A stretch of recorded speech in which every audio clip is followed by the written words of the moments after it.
Students, so today we will discuss about the chapter 2 physics, that name is force and law of motions. Means force के effect, you can say that law of motions. According to easy language, what is the meaning of force is push and pull. Okay, must remember force is nothing, that is just push and pull. बाकी definitions we are making मतलब इसी से बना रहे हैं. You can say that by other sources, other teachers are writing other definitions. So push and pull, that is enough to discuss, to make you understand about the force push and pull. तो जैसे कि इसने question ने लिख दिया, physical quantity means scalar and vector, so it is vector quantity. Formula, basic formula for force given by Newton, that is F is equal to ma. SI unit Newton, because Newton developed the formula and unit Newton tells many things regarding to this. Write down example of forces. There are so many examples, types, contact, non-contact में से आप कोई सा भी ले सकते हैं. Write one effect of force. So there are so many effect, मतलब speed, acceleration, shape, size, all are depend on the force. How many types of force? So contact, non-contact, there are two types of force.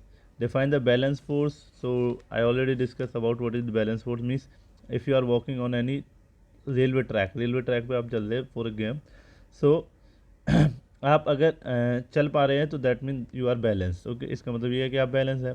If you are fall down, जैसे कि let suppose you fall down this side. Okay, you fall down this side. So why you fall down this side means somebody push you there या you somebody pull you there.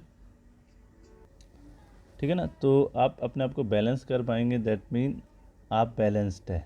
ठीक है ना, और आप गिर गए हैं, that mean you are not balance. Somebody push you there, या तो पुश किया किसी ने इधर, समबडी ने उस उधर से पुश किया, या समबडी पुल यू. तो दैट मीन यहाँ पुश और पुल हैं प्रेजेंट. अगर आप बैलेंस है, that mean no push no pull. That mean force is exist in the unbalance condition, that force name is external force.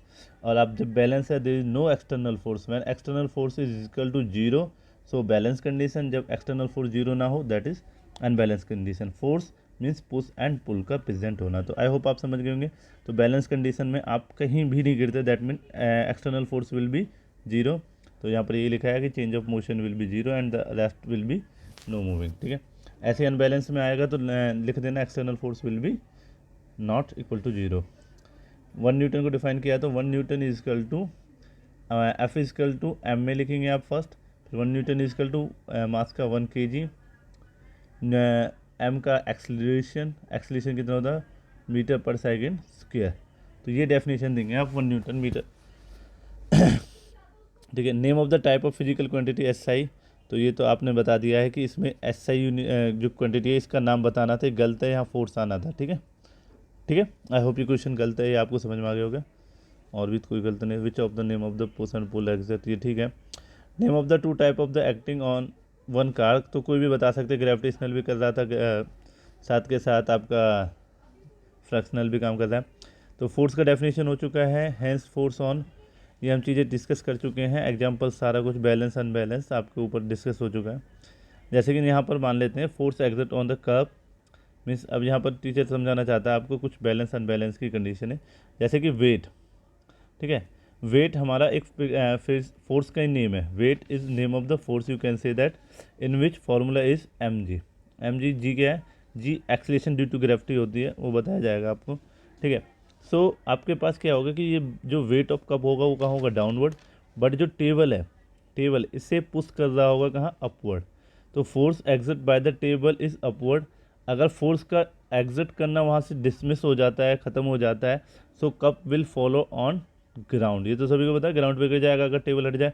So table जब तक वहाँ लगी हुई है तो it is pushing it upward, और जैसे ही हट जाएगी तो वहाँ से नीचे आ जाएगी. मान लो इसका पुश बहुत तगड़ा हुआ कप का, तो टेबल टूट जाएगी क्योंकि इसका पुश कम पड़ जाए. तो ये आप अनबैलेंस की कंडीशन कर सकते हो. अगर बैलेंस है तो बैलेंस की मैं बताना है आपको. ठीक है, जैसे दो बच्चे खेलते हैं, मैं पूरा बोल ही देता हूँ उसे. तो when equal amount of the forces are applied on the object from the different direction such that they are cancel out each other. ठीक है ना, तो they do not change the state of the motion of the rest and motion of the object. मतलब motion में तो motion में रहेगा, rest में तो रेस्ट में रहेगा. They may change the shape of size and the object, और ये इससे कोई शेप और साइज भी चेंज नहीं होगा. जैसे टेबल पर रखा हुआ कप, एकदम मोशन बैलेंस फोर्स है, इसमें ना तो टेबल का ज़्यादा लग रहा कप पे, ना कप का टेबल पे.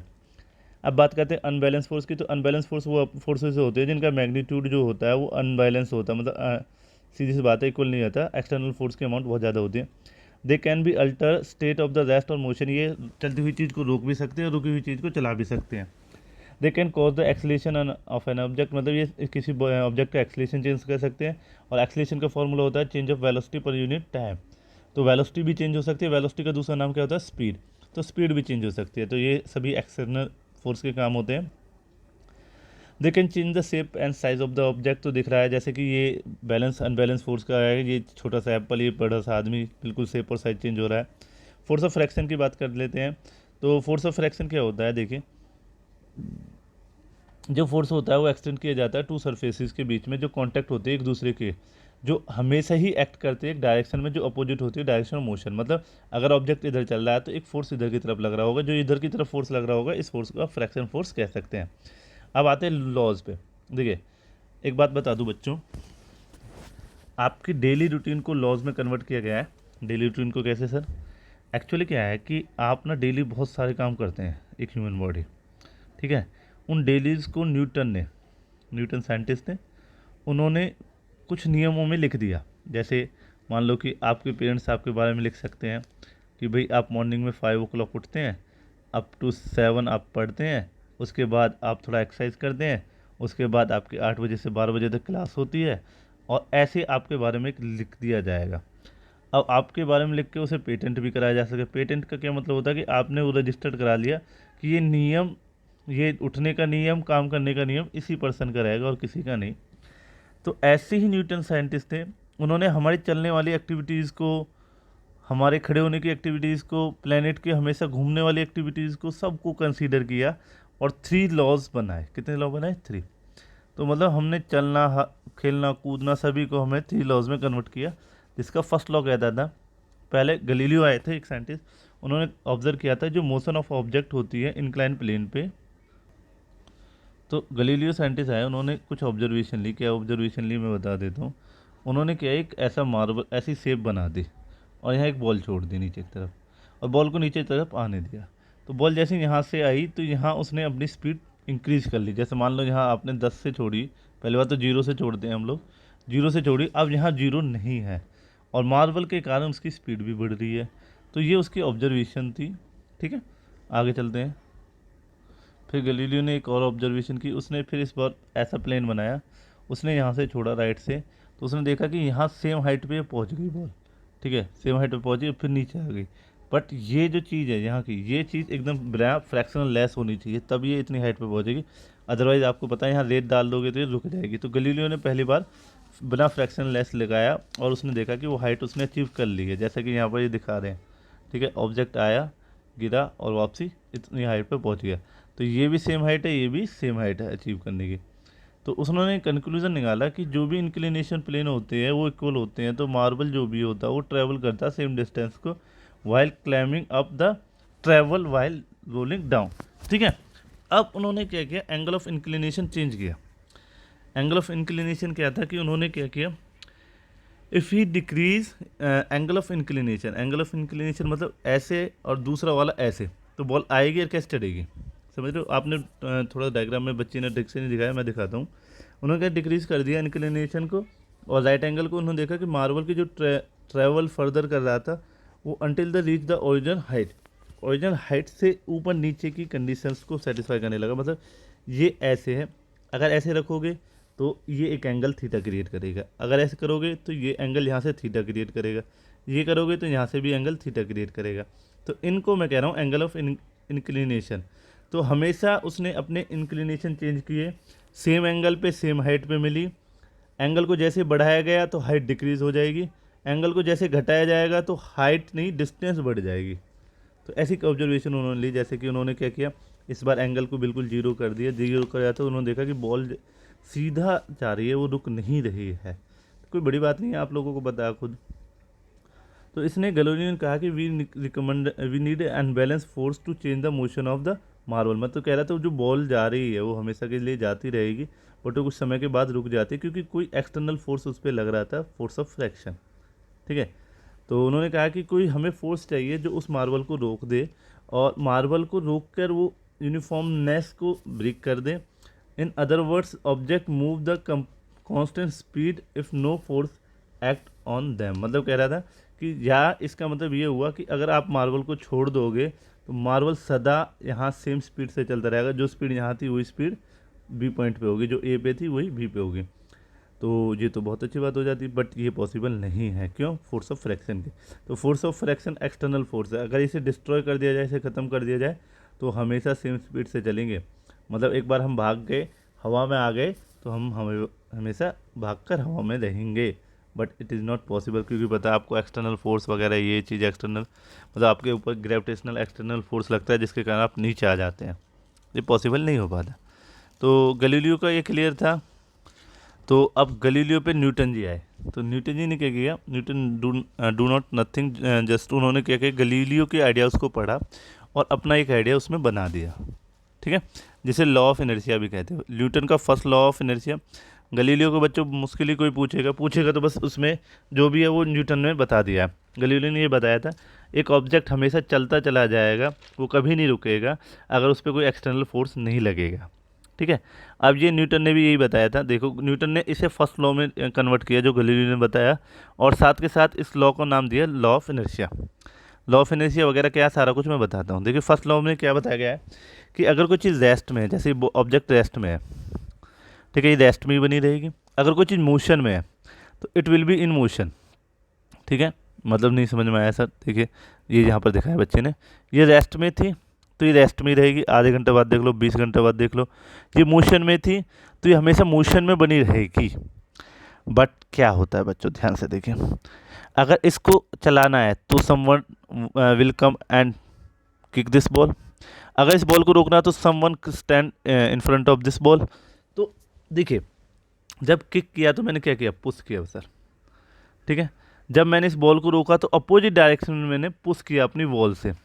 तो आप देख पा रहे हैं कि हम कभी भी किसी चीज़ को रुकी हुई चीज़ को चलाएं या चलती हुई चीज़ को रोकें तो हमें एक एक्सटर्नल फोर्स की रिक्वायरमेंट होती है। यहाँ ये आपका पैर से आ रहा था, तो यहाँ ये फुट से आ रहा है एक्सटर्नल फोर्स, यहाँ ये वॉल से आ रहा है। तो आई होप आप समझ गए होंगे। तो यही चीज़ यहाँ पर लिखी हुई है, मैं बोल देता हूँ। कह रहा है कि जब कभी भी कोई ऑब्जेक्ट मूव करता है एक समान गति से जो स्ट्रेट लाइन मोशन में होता है, अगर वो रुका हुआ है तो वो हमेशा रुका ही रहेगा जब तक एक एक्सटर्नल फोर्स उस पर आके अप्लाई नहीं होता, जैसे इस पे हुआ।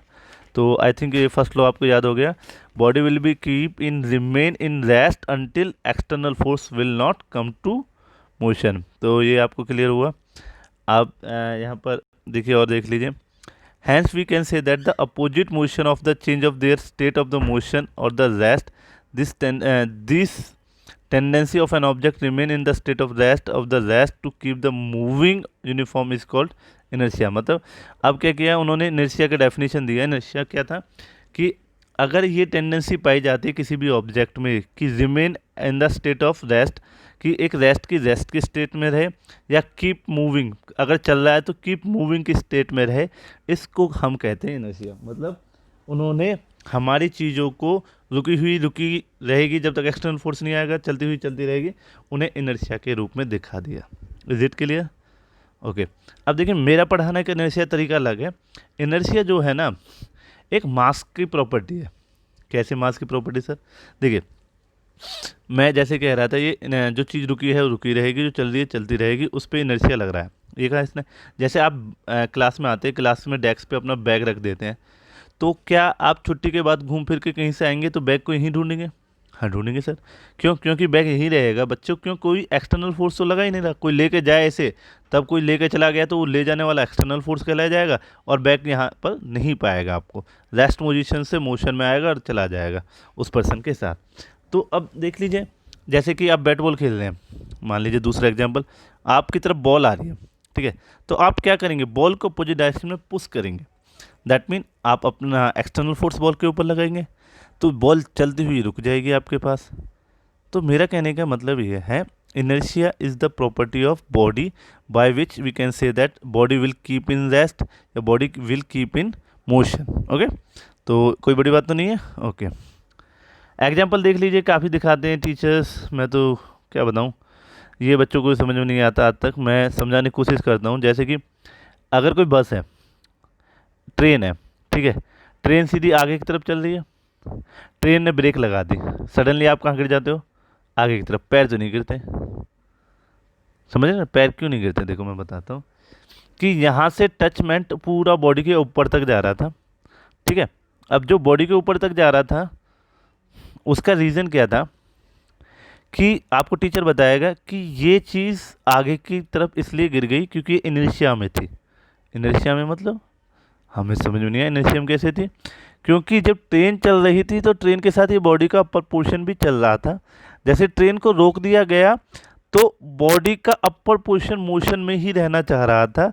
बेशक बॉडी का लोअर पोर्शन जो बॉडी के टच है ट्रेन से वो रुक गया है, बट अपर पोर्शन अब भी मोशन में रह रहा था, क्योंकि इनर्शिया की प्रॉपर्टी कहती है जब तक इसे कोई आगे से ना रोके, मतलब जब तक एक और बंदा यहाँ इसे सामने आके खड़ा होकर नहीं रोकेगा तो ये बर्तन आगे की तरफ गिरेगा ही गिरेगा। तो इसका मतलब जब तक ये मोशन में रहेगा तो ये मोशन में रहेगा, तब तक कोई इसे रोकने वाला नहीं होगा। तो हम आगे की तरफ गिरते हैं, फिर हम अपने सपोर्ट की हेल्प लेते हैं और अपनी बॉडी को पीछे की तरफ ले आते हैं एक्सटर्नल फोर्स से। तो आई होप आपको समझ में आया होगा, ठीक है। अब बात करते हैं इनर्शिया की और मास की। तो जो इनर्शिया होता है ऑब्जेक्ट का वो डिपेंड करता है मास पे, ठीक है। जिसका मास ज़्यादा होगा, देखिए I directly proportional to M होता है, जिस ऑब्जेक्ट का मास ज़्यादा होगा उसकी इनर्शिया भी ज़्यादा होगी। जैसे 1 रुपये का कॉइन या 1 kg ब्रिक, किसका इनर्शिया ज़्यादा है? तो 1 kg ब्रिक kg ज़्यादा है, kg ज़्यादा है तो इनर्शिया भी किसका ज़्यादा होगा? आपका ब्रिक का। और एक और देख लीजिए, जैसे कि ट्रेन की इनर्शिया ज़्यादा होगी या गाड़ी के टायर की, या गाड़ी की इनर्शिया ज़्यादा होगी, तो ट्रेन का मास ज़्यादा होता है, ट्रेन की ज़्यादा होगी, ठीक है ना। एक टायर की इनर्शिया ज़्यादा होगी या फिर एक पेज की इनर्शिया ज़्यादा होगी, तो टायर की होगी, क्योंकि टायर में मास ज़्यादा होता है। तो आई होप ये आपको समझ में आया होगा। देखिए यहाँ पर लिखा भी है सर ने, ये तो सेकंड लॉ पे आ गए हम, सॉरी, यहाँ यहाँ यहाँ यहाँ यहाँ, ये क्या हुआ? तो देखिए यहाँ पर लिखा हुआ है lighter object have less inertia, मतलब जिसका मास कम होगा उसकी इनर्शिया वैल्यू भी कम होगी। मतलब ये डायरेक्टली प्रोपोर्शनल है बच्चों, ये क्वांटिटी कम हुई तो ये भी क्वांटिटी कम हुई। डायरेक्टली प्रोपोर्शनल क्या होता है? उसमें ये होता है कि जब आमने सामने दो चीज़ें रख दी जाएँ और प्रोपोर्शनल साइन लगाया जाए, तो अगर इसको चेंज करोगे तो ये चीज़ भी चेंज होगी। जैसे ये बढ़ाई है तो ये भी बढ़ेगी, तो जिसका मास ज़्यादा होगा इसकी इनर्शिया ज़्यादा होगी। तो ये सारा कुछ यहाँ पर लिखा है, तो आप पढ़ लेंगे इस बार। तो इसमें फिर लिखा है हैवी ऑब्जेक्ट है लार्जर, तो ये भी आपको लिखे क्लियर हो गया। तो mass is called the measurement of inertia of an object, ये कह सकते हैं आप। कंसिडर कीजिए बिलो जो भी गया है, इट इजी टू तो कह रहा है कि इसमें भी देख लीजिए इनर्शिया क्या होगी। जैसे कि सैंड दिया हुआ है, बाकी चीज़ें दी हुई हैं, तो इनर्शिया किसकी ज़्यादा होगी? मास वाली चीज़ की ज़्यादा होगी। अब बात करता हूँ सेकंड लॉ की। तो देखिए क्या होता है, जैसे कि आपको पता है एक ऑब्जेक्ट है जैसे ह्यूमन बॉडी, ठीक है, वो मान लो आगे की तरफ गिर गया, ठीक है, गिर गया तो चाहेगा कि मेरे पास जो गिरने वाला पुश है, मान लो किसी ने धक्का दिया था, किसी ने इसे धक्का दिया, ठीक है, तो वो चाहेगा कि उसने पुश लगाया, इतना तो समझ में आ गया होगा। अब पुश को कैलकुलेट करना चाहता हो कि इसने मुझे कितनी अमाउंट का फोर्स लगाया, मीन्स कितने अमाउंट का पुश लगा। तो इसके लिए क्या चाहिए बच्चों? इसके लिए चाहिए फॉर्मूला, ठीक है। और समझिए, जैसे जैसे क्या था कि एक गाड़ी चल रही थी, ठीक है, आपने ब्रेक लगाई, ब्रेक लगाने के बाद गाड़ी रुक गई, इसका मतलब अपोजिट डायरेक्शन में किसी ने रोका इसे। थोड़ा सा देखे, ब्रेक ने अपोजिट डायरेक्शन में क्या लिया था? एक पुश लिया था, तब वो फॉरवर्ड डायरेक्शन में रुक गई।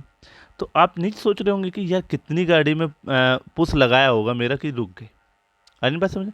जैसे और देखो कि क्या था कि आप भाग रहे थे, ठीक है, आपने भागते भागते अपनी स्पीड को और बढ़ा दिया, ठीक है, तो मतलब आपने एक्सीलरेशन लगाई, एक्सीलरेशन तो लगाई, बट आप नहीं सोचना चाहोगे कि आपने अपनी बॉडी को कितनी स्पीड से पुश किया है, तो मतलब आप फोर्स को अब भी चाहोगे, ठीक है। जैसे और देख लो, जैसे एक एप्पल है, कहाँ गिर गया? नीचे गिर गया, तो आप नहीं चाहोगे इस एप्पल में कितनी अमाउंट का पुल लगा कि ये नीचे आ गया, समझ ना। आप वो छत से गिर गए, तो आप नहीं चाहोगे कि आप छत से कितनी अमाउंट की फोर्स से नीचे गिरे हो, तो तो इन्हें कैलकुलेट करने के लिए न्यूटन सेकंड लॉ था। न्यूटन सेकंड लॉ ने कहा था important of the momentum depend on the mass and velocity, पता नहीं क्या लिख दिया, इसका कोई दिक्कत नहीं है।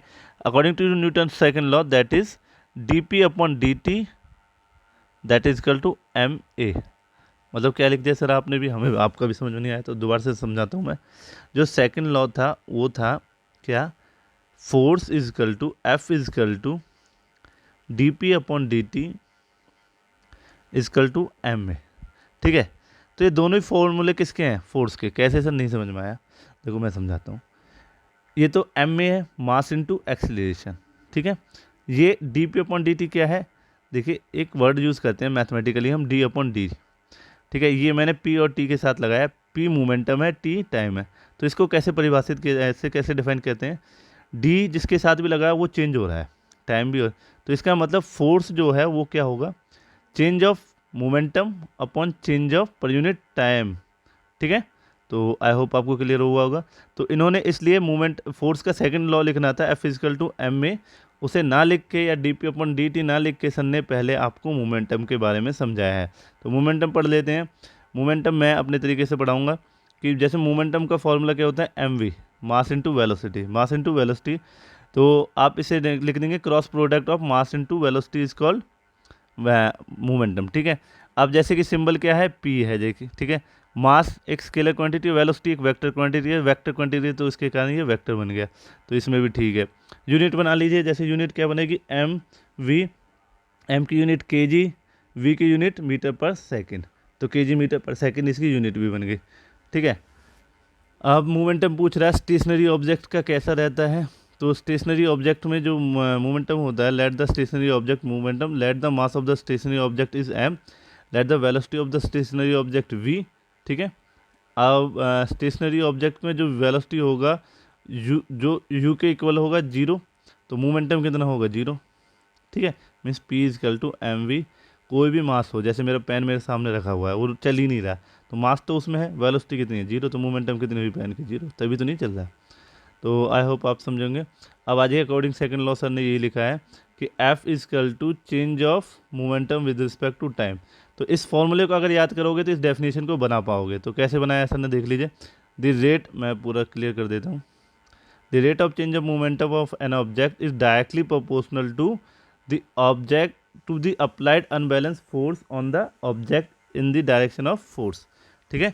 तो सर ने क्या लिखा है मैं बताता हूँ, F is directly proportional to rate of change of momentum per unit time, ठीक है। ऐसे भी लिखोगे तो कोई प्रॉब्लम नहीं। द फोर्स डायरेक्टली प्रोपोर्शनल कहते हैं इसे, रेट ऑफ चेंज ऑफ ऊपर हुआ, रेट ऑफ टाइम चेंज नीचे हुआ, मतलब डी पी क्या है सर, डी पी बता रहा है, डी बता रहा है कि पी चेंज हो रहा है, ठीक है, ओके। तो यहाँ बताया कि कैच करते हैं तो क्या होता है कि आप लोगों को ना, देखिए कैच करते हैं तो बैकवर्ड डायरेक्शन में एक आपको फील लेना पड़ता है, क्यों, क्योंकि यहाँ इसका फोर्स अमाउंट बहुत ज़्यादा था।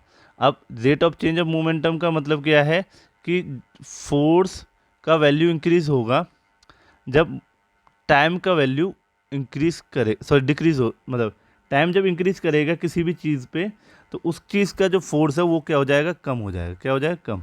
तो इसलिए हम बॉल को जब कैच करते हैं तो हम टाइम ड्यूरेशन को बढ़ाते हैं ताकि उस बॉल का जो फोर्स है हमारे हैंड्स पे कम लगे।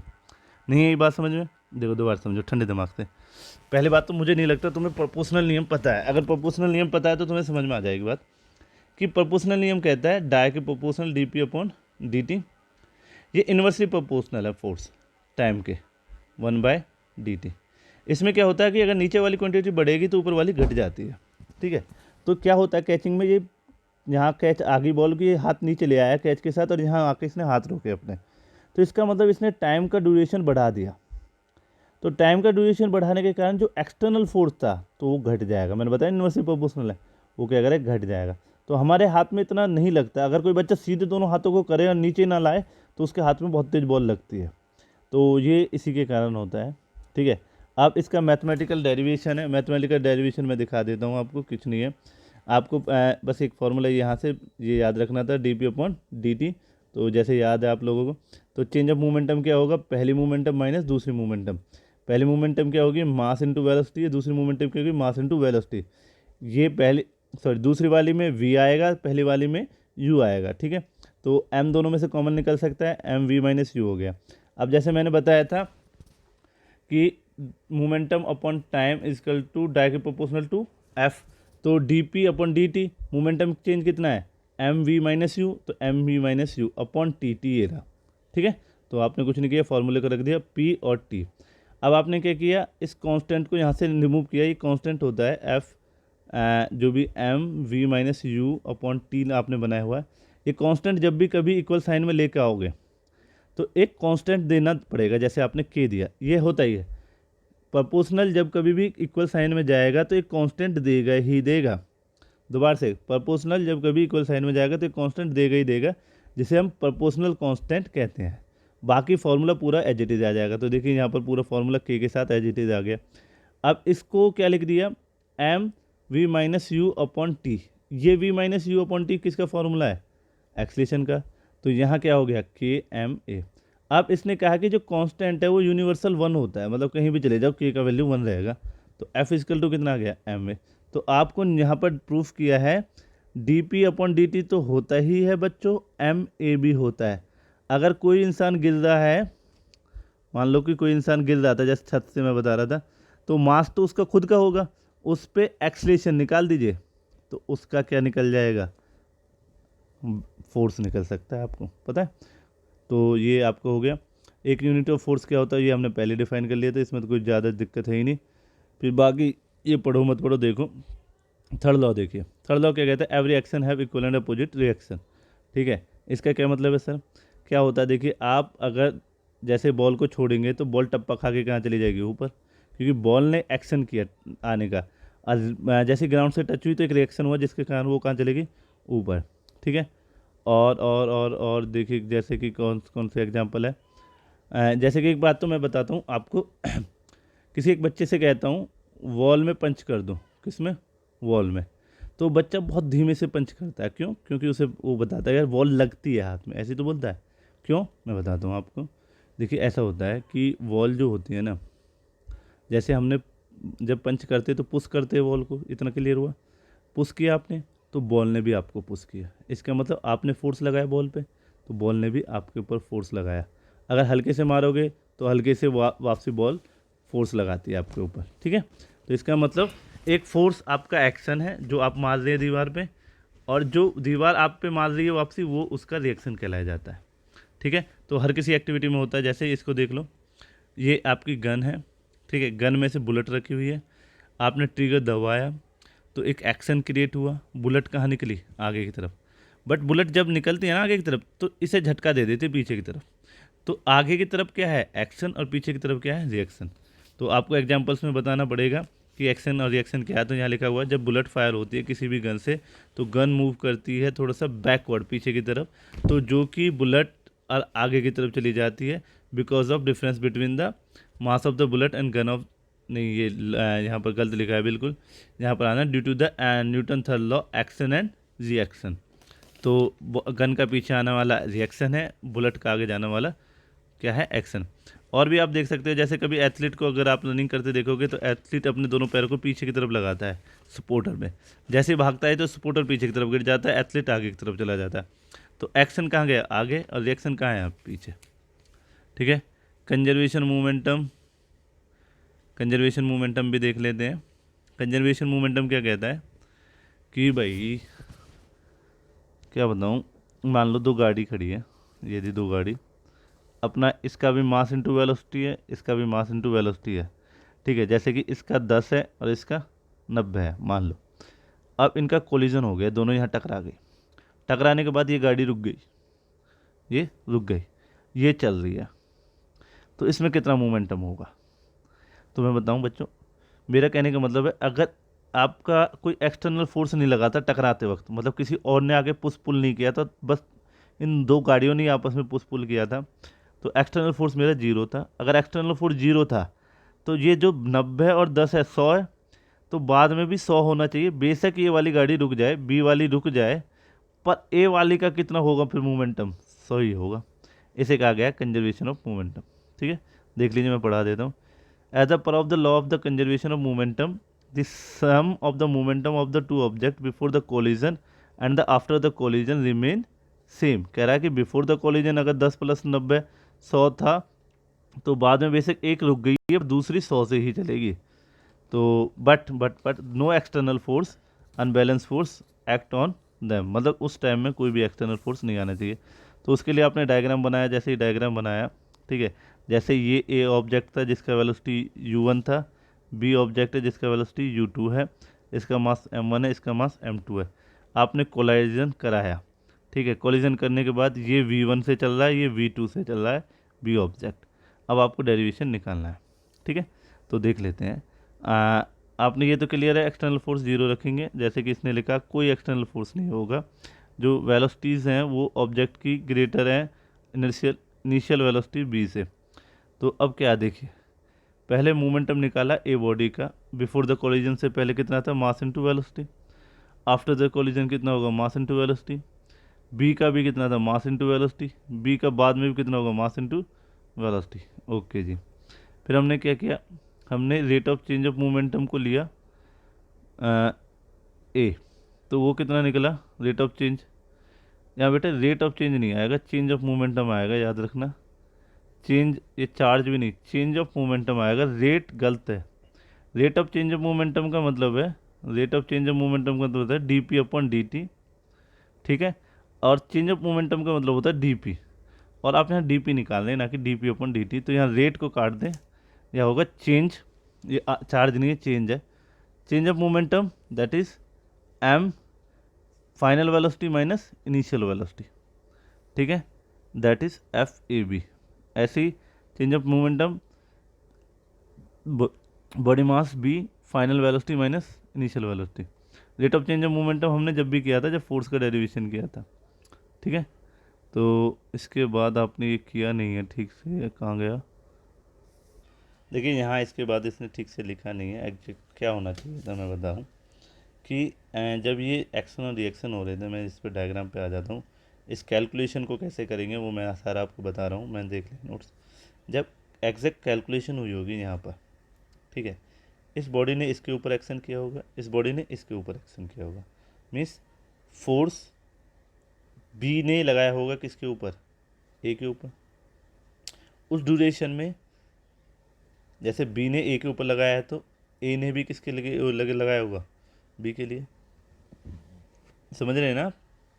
कि भाई बी ने लगाया किसके ऊपर फोर्स, ए के ऊपर, तो ए ने भी किस पे लगाया होगा, बी के ऊपर। ये जैसे एक्शन हो गया तो ये उसका रिएक्शन हो गया। तो एक्शन और रिएक्शन इक्वल तो होंगे, बट इसके बीच में एक साइन आएगा नेगेटिव का। ये बात समझ पा रहे हैं आप? न्यूटन थर्ड लॉ में इस फॉर्मूले को लिख लेना, मैंने ऊपर बताना भूल गया। F B A is equal to minus F A B, ठीक है। और याद रखना ये जो भी एफ ए बी है ये बॉटम में लग रहे हैं, तो ये लिख देंगे आप। ओके जी। अब जो एफ बी ए है, ठीक है, is equal to minus F A B, ठीक है। अब ये कितना होगा, D P B A upon D T होगा, ऐसे इजकल टू माइनस ये कितना होगा, D P A B upon D T होगा। क्लियर यहाँ तक? मैं इरेज कर दूँ, ठीक है। तो बच्चों क्या कर सकते हैं, देखिए मैं यहाँ दोबारा से लिख देता हूँ, minus D P A B upon D T is equal to, sorry minus तो उधर की तरफ था, minus P A B D upon D T, ठीक है। इस माइनस को जब इधर की तरफ लेके जाएंगे तो क्या हो जाएगा, प्लस। तो ये हो जाएगा plus D P upon D T plus D P upon D T, और इजकल टू कितना हो जाएगा, ज़ीरो, ठीक है। ये आपका बी ए हो जाएगा, ये आपका ए बी हो जाएगा, ठीक है। क्लियर है? ये क्लियर हुआ। तो ये दोनों फिर ऐड हो जाएंगे, क्यों हो जाएंगे, इसके बाद एक लाइन लिखोगे, बिकॉज जो पी ए बी है वही क्या है, पी बी ए, दोनों इक्वल है किसके, पी के। पी क्या है, ठीक है, पी के इक्वल है। तो आपका जो फॉर्मूला बनेगा वो क्या बन जाएगा, आपका ये फॉर्मूला बन जाएगा फिर T P upon D T, ठीक है, टू, ठीक है, वो दोनों ऐड होकर टू देंगे। ए बी यहाँ रहेगा, ए बी को मैं पी से कन्वर्ट कर दूंगा, इजकल टू जीरो। अब क्या है, इसका क्रॉस मल्टीप्लिकेशन कराऊंगा, डी टी किससे मल्टीप्लाई होगा, जीरो से, और वन इसके नीचे चला जाएगा, टू सॉरी, तो यहाँ क्या बचेगा, D P is equal to zero. Okay, अब डी पी क्या होगा, डी पी होगा आपका fine change of momentum, change of momentum, ठीक है। Change of momentum is equal to क्या है, 0। जैसे इस डी पी को क्या लिख सकते हो आप, final momentum minus initial momentum, ठीक है, इजकल टू वॉट, 0, ठीक है। अब एक स्टेप और ले जाएंगे आप, ये माइनस इधर की तरफ चला जाएगा, क्या हो जाएगा, प्लस।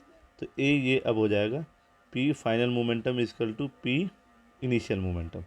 फाइनल मोमेंटम कितना होगा सर, फाइनल मोमेंटम होगा जो फाइनल होगा, जैसे कितना होगा, फाइनल मोमेंटम होगा v2 माइनस v1, ठीक है, v2 माइनस v1। और इनिशियल मोमेंटम कितना होगा, m, ठीक है, जस्ट सॉरी यहाँ m a b होगा, यहाँ b होगा, मासेस जो बिल्कुल चेंजेस लेकर आएंगे आप। तो आप इनमें फाइनल मोमेंटम इनिशियल मोमेंटम में चेंज करेंगे तो कितना होगा ये। इसके बाद आपको दिखाने की ज़रूरत नहीं है, ये बस आपका फाइनल आंसर भी बिल्कुल ठीक है। Final momentum is equal to initial momentum, ठीक है। अगर इसे ब्रेक करोगे तो फाइनल मोमेंटम किस किस का होगा, v2 माइनस v1 का, m1 माइनस m2 का, ठीक है। और यहाँ पर किसका होगा, आपका m1 v1 का और m2 v2 का। तो फिर इसे आगे थोड़ा सा एक फार्मूला को सॉल्व, तो बच्चों इसको आप फाइनली ऐसे यूज़ भी कर सकते हैं फॉर्मूले में, final minus initial momentum. Final momentum क्या होगा, इन दोनों का फाइनल मोमेंटम होगा m1 v1 प्लस में m2 v2, जो इसकल टू हो जाएगा m1 u1 प्लस में m2 u2, ठीक है। ये आपका आंसर है, ये आपको यूज़ करना होता है, ठीक है। फॉर्मूला ये याद होना चाहिए आपको। अब क्या क्वेश्चन आते हैं, कैसे क्वेश्चन आते हैं मैं बताता हूँ। देखिए जैसे क्या करेगा, m1 भी देगा m2 भी देगा, दोनों तरफ m1 m2। फिर वो आपको v1 भी देगा, u1 भी देगा, u2 भी देगा। क्या नहीं देगा, एक क्वांटिटी नहीं देगा तुम्हें कोई से भी, चारों पांचों क्वांटिटी देगा। तो आपको क्वांटिटी निकालनी होती है। ऐसे इसके क्वेश्चन होते हैं जिन्हें हम क्लासेज में सॉल्व कर लेंगे। तो आई होप आप इस कैलकुलेशन को आप कर लेंगे अपने लेवल पे, ठीक है। Fact about the conservation of momentum sir ने लिख रखा है, फंडामेंटल फिजिकल क्वांटिटी ऑब्जर्वेशन करते हैं एक्सपेरिमेंट पे, they can not prove that but they are verified by the discovery of the experiment. इनका कोई प्रूफ वगैरह नहीं है, बट ये एक्सपेरिमेंट से आपकी होती है। The single experiment is enough to discover the single experiment, that is not enough the prove it, ठीक है। वो सिंगल से प्रूव भी नहीं कर सकते, कम भी नहीं बता सकते। तो इसमें कुछ नहीं है आपको याद करने के लिए, पेपर में से इसमें से कुछ नहीं आएगा इस पेज में से, ठीक है। पेपर में से इसमें कुछ नहीं आएगा। इसका ये फॉर्मूला आ सकता है डेरिवेशन का, derivation of law of conservation of momentum, ठीक है। इसका ये आ सकता है आपसे, ठीक है। ये आपने कर लिया। इस पे एग्जाम्पल आ सकते हैं, जैसे कि आप चल रहे हैं, ठीक है ना, आप चलते वक्त क्या करते हैं, आप पैर पीछे की तरफ धक्का देते हैं, तो एक्शन आपका पीछे की तरफ होता है। चले कहाँ जाते हैं आप, आगे की तरफ। तो वॉकिंग में एक्शन हो रहा है पीछे की तरफ और रिएक्शन हो रहा है आगे की तरफ। तो हम न्यूटन के थर्ड लॉ के अकॉर्डिंग अपनी मोशन करते हैं, ठीक है। जैसे बॉल है, बॉल में किक मारेगा, तो बॉल में किक मारी कहाँ, वेरी गुड, कहाँ मारी, आगे की तरफ, ठीक है। तो बॉल कहाँ चला गया, आगे की तरफ, बट पैर थोड़ा बाउंस करके कहाँ जाता है, पीछे। देखा कभी ध्यान से देखना, ठीक है। तो एक्शन और रिएक्शन है, और ऐसे बहुत है। जैसे कि अगर मान लो आप बोट है, बोट से उतर के इधर की तरफ आ रहे हो, तो जब बोट से इधर की तरफ आ रहे हो शोर पे, तो आप क्या करोगे, बोट पे पैर से अपने आप को पीछे की तरफ धक्का देते हो, वो फिर आपको आगे की तरफ देता है। तो आगे की तरफ वाला रिएक्शन कहलाया जाता है, पीछे की तरफ वाला एक्शन कहलाया जाता है। तो एक्शन और रिएक्शन आपको आइडेंटिफाई करना होता है। जैसे इस क्वेश्चन में यहाँ एक्शन और रिएक्शन लिखना था, बच्चे ने बुलेट और वगैरह कर गया। तो ऐसे कितने भी क्वेश्चन हो, उसमें एक्शन और रिएक्शन का नाम बताना होगा कि भाई क्या हुआ। जैसे रॉकेट है, रॉकेट कहाँ उड़ता है बच्चों, ऊपर की तरफ उड़ता है, ठीक है। ऊपर की तरफ उड़ता है तो जाता कैसे ऊपर, ऊपर वाला एक्शन है या नीचे वाला एक्शन है, नीचे वाला क्या, नीचे इजेक्ट होता है क्या, आपका जो स्पार्कनेस है या जो इंजन है, वो जो भी है, वो इजेक्ट करता है किसको, फ्यूल को। तो फ्यूल कहाँ की तरफ चलता है, नीचे की तरफ। तो ये क्या है उसका एक्शन, उसके कारण वो ऑब्जेक्ट कहाँ चला जाता है, ऊपर।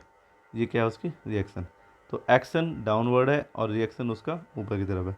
और भी बहुत सी एक्टिविटी है, मुझे याद नहीं आ रही। तो आई होप आप लोगों को क्लियर होगा। अगर आपको कोई भी प्रॉब्लम होती है फिजिक्स में तो आई विल हेल्प यू। अब मैंने सभी क्वेश्चंस को डिस्कस कर दिया, आपको बस याद करना है। Thank you very much.